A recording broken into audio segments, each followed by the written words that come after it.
Hey, everybody, and welcome to another episode of the Elixir Mix podcast. This week on our panel, we have Justin Bean. Hey there. Josh Adams. Hello.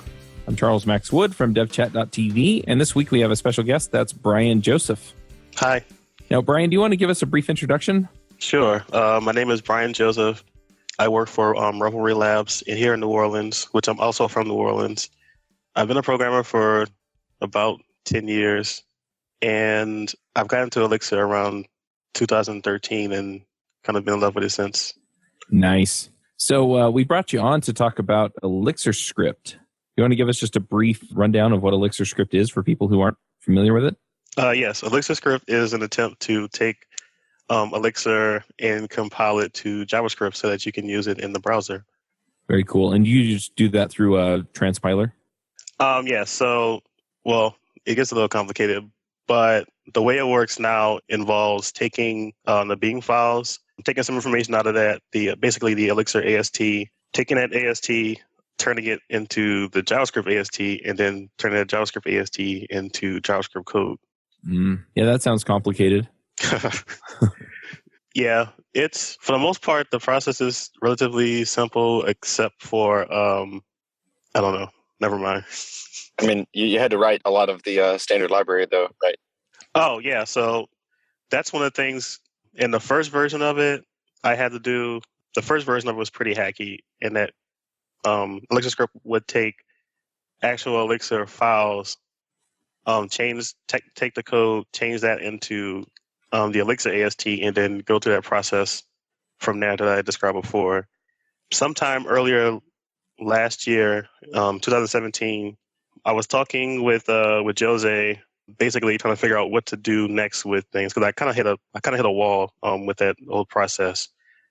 And we talked back and forth, and he mentioned putting the Elixir AST inside of Beam files. And so he wrote like this big like specification, for a change to OTP, and then he made that change to OTP. And then from that point on, in Erlang 20, there's a new part of the Beam called, I think everybody calls it debug chunks. And so within the debug chunks, you can put in other things, but for Elixir puts in its AST into there, which is the fully expanded AST. So you don't have to worry about macros or anything. All that has been fully expanded, and you can take that and you can do whatever you want to do with it. I saw debug chunks go into OTP. I didn't realize that was like in pursuit of making ElixirScript better. Well, I don't know if it necessarily was that one thing. For instance, it's used for breakpoints and to give better information and better error messages. Well, that makes sense. Yeah. Although, I mean, I didn't know about that part when Jose was discussing it. Like when we were first discussing it, and he like made the change, I was like, well, I can't stop making ElixirScript now. I have to do this. Like he's making all these changes, like to OTP. So I guess I'm stuck doing this now. So he tricked you. He kind of did, yeah. No, but it turned out really well. Like it definitely made the path for ElixirScript to go further a lot clearer, and it made things relatively easier. There's some new challenges, but they seem to be challenges that are easier to get around, I think. So what are the I guess biggest challenges facing it right now? So with the change, now we have to create like an Erlang compatibility layer. So basically making the Erlang standard library in JavaScript. So that's a challenge. And I have a issue in the repo where I went through the entire Elixir standard library and tried to find all of the Erlang standard library calls it makes. And so there's a repo with there's an issue with that list so that people can help out and add to it so that we can make more things work. There's questions around like IO, like files, those kinds of things. There's always processes, which I've kind of avoided And then there's usability, which is something I've kind of like taking a step back from working on ElixirScript to try to like think about how to make it, I guess, more user friendly. So when we're talking about ElixirScript, I'm trying to envision where people are using it. So is it mostly on web applications, or are they running this on top of Node, or is it something else entirely? You can do it on either of those. I don't know too many people that have been using it, which is another reason why I'm trying to focus on like usability to try to see if that's like a reason why people aren't using it because of usability issues. Like for instance, we have a channel in the Elixir Lang Slack, and I get questions every now and then some of them are like JavaScript specific questions. And with those, I'm like, technically, this is a problem outside of the scope of ElixirScript, but maybe it's something like it's an opportunity to make things a little bit better so that people don't have to have those kinds of issues. So how easy is it to use something like this on top of a front-end library like React or Angular? So ElixirScript, there's kind of a wall like between the JavaScript world and the ElixirScript world. So in that wall is the ElixirScript FFI. And so when you want to interact with JavaScript libraries or like a JavaScript, even like the web APIs, you would either create your own FFI module that has functions, like basically function heads that represent function calls to a JavaScript module. Or one of the things you can do now is you can create a hex package. Like you can make a hex package that is a FFI to a JavaScript library. For instance, I have one, speaking of React, I have one for React that you can use to create UI. You create UI with. And I also have one for some of the web APIs in the browser as well. So what's the build process like then for ElixirScript so that you can run it on other systems? Is there a compile step or? Yes. So you use ElixirScript within an Elixir project, and Mix allows you to have like a list of compilers. So actually, when you're running, a fresh Elixir project, it's actually running. It has like a default set of compilers that it uses behind the scenes. And if you're running a Phoenix project, if you look in your mix.exs file at the compilers, there's a compilers key in the project. You'll see like Phoenix has a compiler to it. So ElixirScript is basically a compiler that you would add to that list, and then you would add some other attributes to your project's configuration for like what the entry point modules are, so that ElixirScript can go through and track what modules are used, so that it doesn't get like every single module within like Elixir. And then you can give it like an output where to put things at. And then when you do mix compile, it would run that compiler along with the other ones, and you would end up with JavaScript code in whatever the output folder is. And then you just include the output folder, say, in your React or Angular or whatever app? Yeah, so it creates ES modules. So each of your Elixir modules pretty much correlate to an ES module.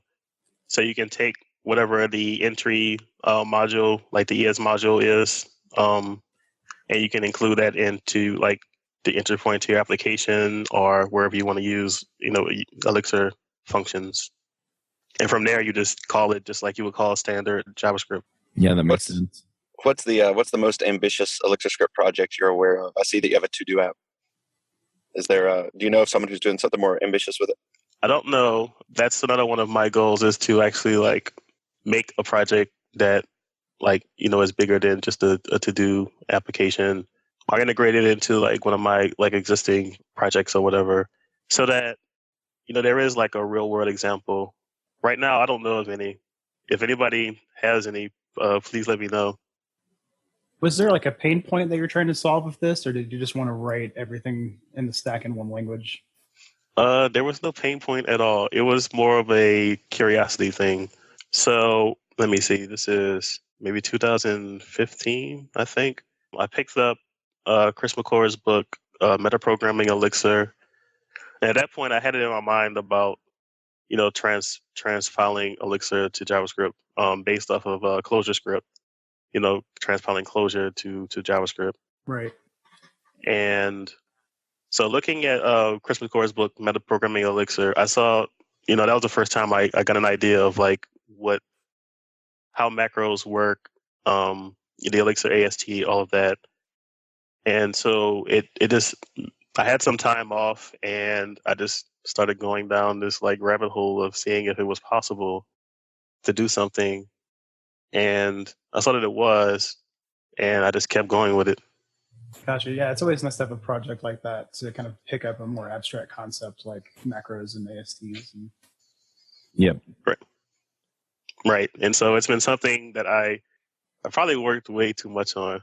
Like I would definitely feel like every day just working on it. It's like a fun like puzzle. Like how in the world do you take this one language that is built like for this specific environment and then make it so that you can run it in this other environment that they aren't really compatible at all. How far did you get with processes? I know you were working on it for a while.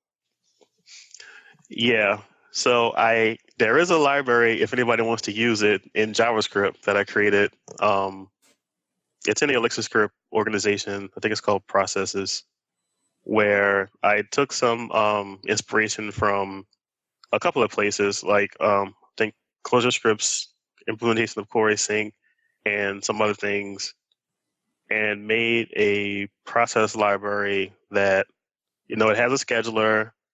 You can have processes. Each process is basically a generator, and so the scheduler just takes each like step, like yield step with a generator, and it decides which process, which yield on which process to run next.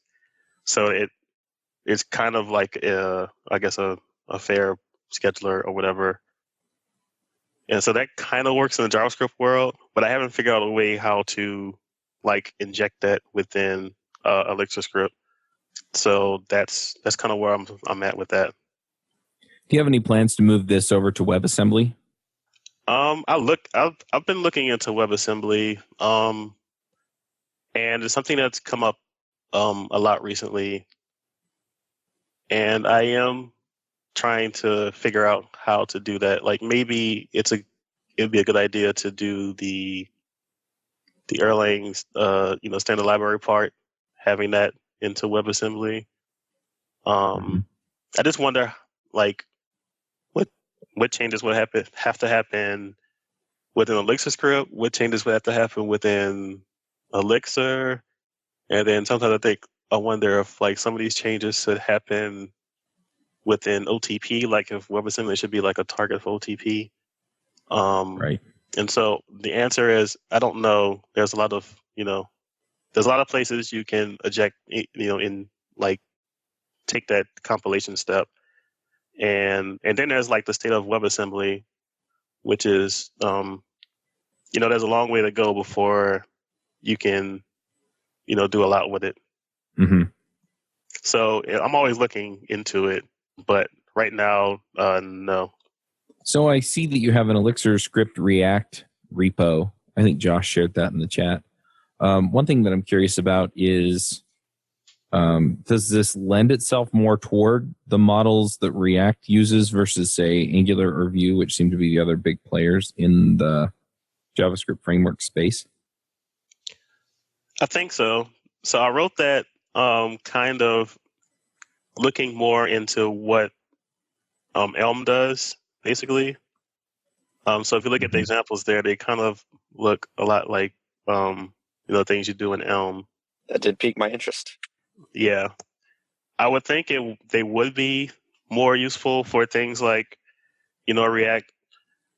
I am starting to get into Vue a little bit more. And I was actually wondering how that would work, if there's a way to do that, because, with Vue, you don't have to, you write your HTML in in a template, or you can use HTML that's already in like an HTML file, and you can give Vue, the element, and it can go from there. So I'm pretty sure you can use it in that way. I just haven't did anything like that just yet. Gotcha. I will What say are your that. thoughts? Oh, sorry, go on. No, I will say that. One of the things I'm realizing a lot is that, JavaScript. It's not an object-oriented language, but there are a lot of classes. So doing things like you can create new classes, like you can instantiate new objects with ElixirScript, but you can't create classes per se. And so that's like one of the hindrances to doing things like maybe doing something like Angular does. Right. Yeah, Angular uses, or at least the main examples out there use TypeScript and classes and annotations and things like that. And I don't know how well those translate over. Right.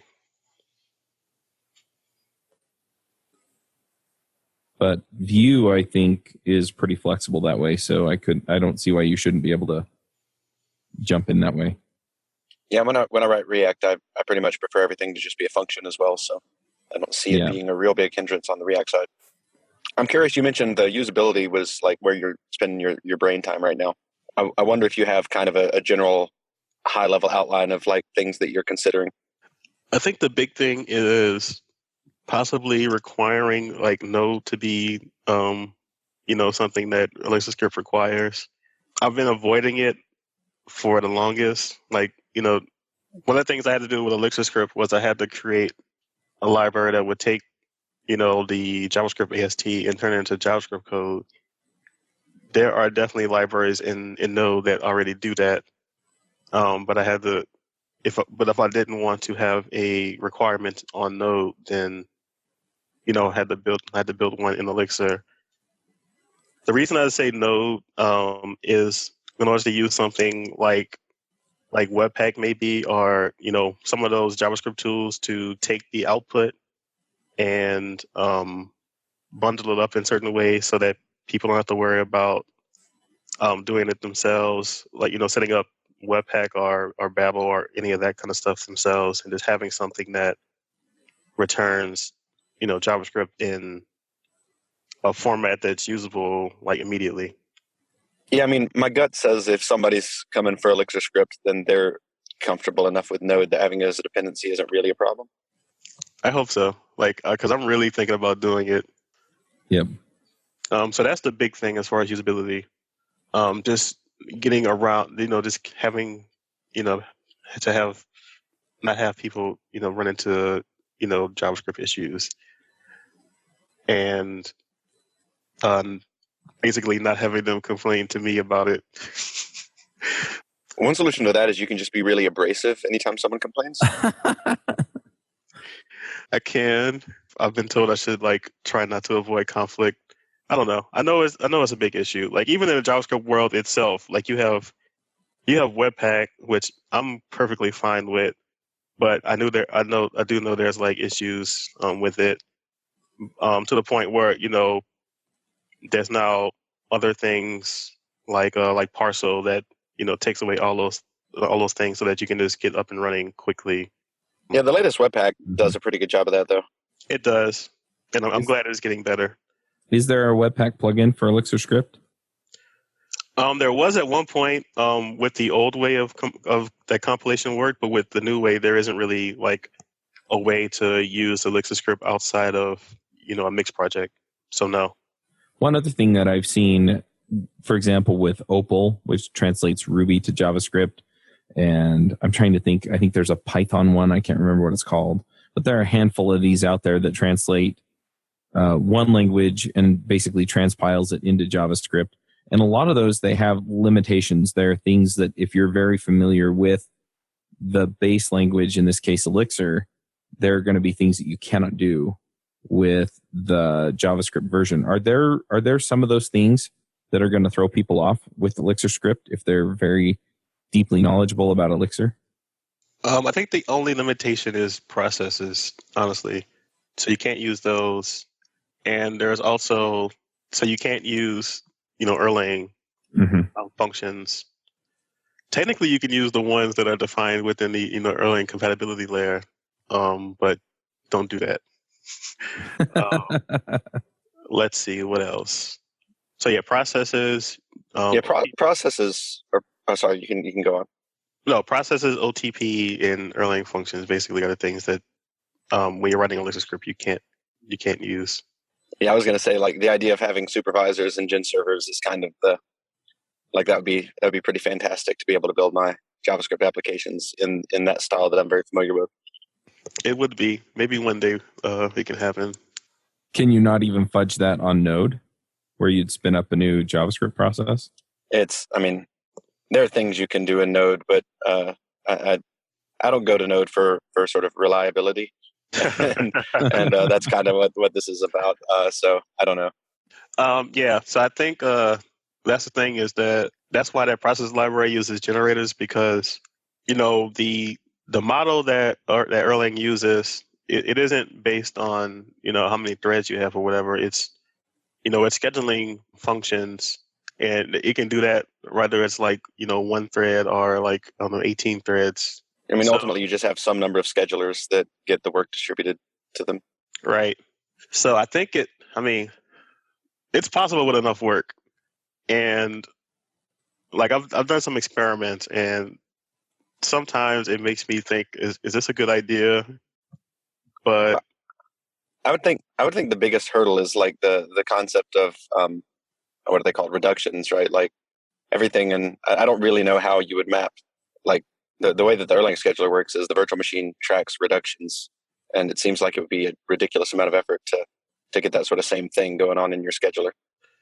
And I don't know. There may be better ways, but I would imagine occasionally it'd be really easy to make the equivalent of a dirty FFI or something that just block the scheduler for a long time. Yeah. So actually, that processes library, it does the reductions, and each reduction is basically a yield point. So if you have a certain number, you can yield in a generator a certain number of times, and that scheduler will count that. And once it gets to that number, then it switches over to the next quote unquote process. Yeah, I guess I think like when you're writing Erlang or Elixir, you don't have to think about that part because the reductions are counted just by virtue of the underlying VM functions that are being mapped to. Oh yeah. Yeah. So it seems like that would be a lot of bookkeeping for anybody writing a process. Yeah. And that's another one of the things where I'm wondering, what would happen if this was compiled to like WebAssembly, like at the OTP part? I mean, the Erlang / OTP part. What would you get from that? Would you get the scheduler for free, and could you use that with JavaScript functions? Yeah, I would think you would. I don't know about with JavaScript functions part, but I would think at least the sort of the Erlang calls, you'd get the scheduling free, because ultimately they'd have to. I think they'd have to put a VM in there, but I don't really know. Yeah. Do you know of anyone that's just tried to compile Erlang via Emscript? I think somebody came into the ElixirScript channel at one point, maybe a year or two ago, that said they tried it, but I don't remember who it was, and I can't remember how far they got.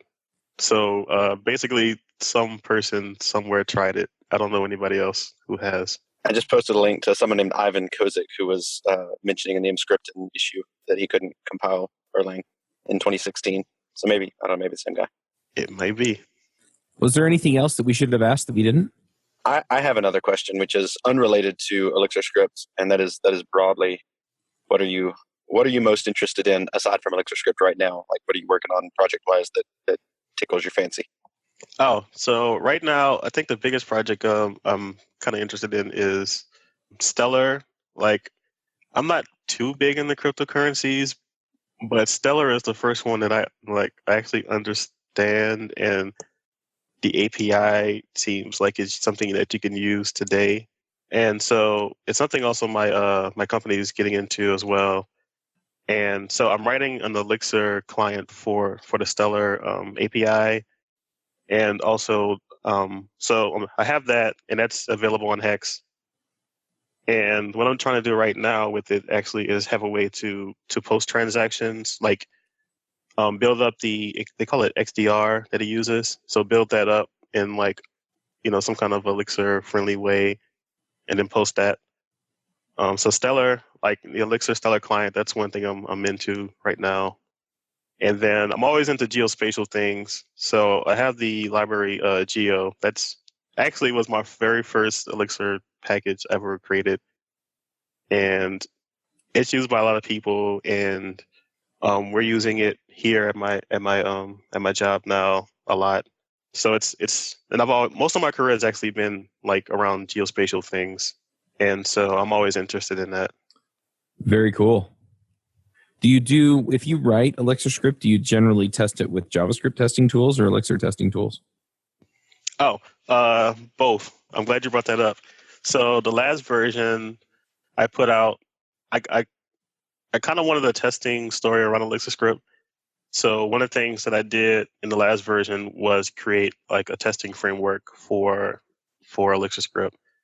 For most of the code you write in ElixirScript that doesn't touch JavaScript, you can just use XUnit. Everything that works just fine. This is basically for when you have ElixirScript code that interacts with JavaScript. So you can use that, and it has an interface very close to what XUnit does, and it gives you output that is pretty close to what XUnit has, and it uses Node to run the tests. But there is a way, like I made it so that you can add hooks to it, so somebody could possibly one day write something where you can run the test in the browser as well. Nice. Now all we need is something like Meteor.js, except it's Elixir, Phoenix on the back end and ElixirScript on the front end, right? I thought about that. Something like that, actually. I forget the name of the package right now. I'll look it up. But from Dan McGuire, right. I think is Is that Drab or something else? That's it. Yeah, that's it. Okay. Yeah, I'm really interested in Drab. So we have a lot of so it seems like most web frameworks are was it MVC? I can't remember if it was push or pull MVC. But I remember the one from Scala that I can't think of the name of right now. Is it Lift? Is that the one? Where you basically write tags in your HTML, and that information will be sent to the server. So like for that small that section of your HTML, it like can do some stuff on a server and then put the information back into the client. Drive kind of reminds me of that, and I'm kind of glad that it exists. Cool. We'll put a link to that in the show notes. My stupidest dream is have you seen Alchemy, which compiles Elm to Elixir, essentially? I did. My dumbest dream is to use Alchemy to compile Elixir and then compile that to ElixirScript. So Elm to the web, not via Elm compiler, for no good reason. We can make that happen. All right. Well, if we don't have any more questions, let's go ahead and do some picks. Josh, do you want to start us off with picks? I can do that. So there's a paper that I'm gonna pop in chat called Capabilities 101. That's really, really cool if you're familiar with the sort of the capabilities model that Mark Miller, I guess, was the progenitor of, or at least his thesis was on it. And he has the E programming language, ewrites.org. This is kind of a 101 intro to capabilities, which are they can replace like access control lists, or they're just a better way of handling permissions on things when it comes to revoking or chaining permissions. Anyway, really cool. Also not related to Elixir, but I'd love to see an Elixir library that implements capabilities nicely. And really, that's I think all I have this week. All right, Justin, what are your picks? So there's this really nice benchmarking library called Benchy for Elixir that'll pop into the chat as well. And I use this to just benchmark speeds of functions and performance and things. But they recently introduced memory usage by function as well, which is like a really useful functionality. And then outside of Elixir, I have to go with the new God of War. I don't know if there's any PlayStation 4 players in the audience, but the new PS4 God of War game is just absolutely phenomenal. So I highly recommend that. Awesome. I'll jump in with a few picks. One of them is a game I've been playing for a while. I've played it on my iPad, my phone. It's also on Steam. It's called Star Realms. It's a card game, and you push the cards around with your mouse or your finger to play. But it's fun. I've really enjoyed that. I was in Vail a couple weeks ago. I went out and spoke at an Angular event, and the corporate owner who went up to Vail with me, we wound up playing Star Realms for like 2 or 3 hours, and it's a ton of fun. You can get a bunch of expansions, but yeah, really been enjoying that. So I'm going to pick Star Realms. Bryan, what are your picks? I have probably way too many. So one of the things I've had trouble with throughout my programming life is parsers and like trying to understand them. And I saw, parser combinators, and they seem pretty simple on the surface. And this weekend, I played around with Nimble Parsec. It's by Plataforma Tech to parse some files, and it works out pretty well. So check that out if you need to write a parser. The book, Adopting Elixir, it's a really good book on Elixir. It's getting pretty close to like my favorite Elixir book. So it has, case studies from people who have moved from, transition to using Elixir in their companies. And it also has very useful information for, specific things that you would use, within, your company when you like challenges you run into with Elixir. So for instance, when you're hiring Elixir developers, or just hiring developers in general, code consistency, deployments, it's a really good book, and I think people should check it out. I am also, this is my shameless plugs section. I am co-organizing an Elixir conference in New Orleans in November. It's called The Big Elixir. You can get more information at thebigelixir.com. And one of the panelists here, Josh Adams, is going to be the keynote speaker. Wait, what? I love that guy. Yes, Josh Adams, the keynote speaker. And registration and the CFP are both open right now. So go check that out. And then I want to give a shout out to my company, Revelry Labs, which we are currently hiring Elixir developers right now. So go to revelry.co and you can apply there if you're looking to get into working with Elixir. Awesome. All right. Well, Bryan, if people want to see what you're working on these days or keep track of the progress on ElixirScript, what are the best ways to do that? I'm assuming you're on Twitter and GitHub, and maybe you have a blog or something.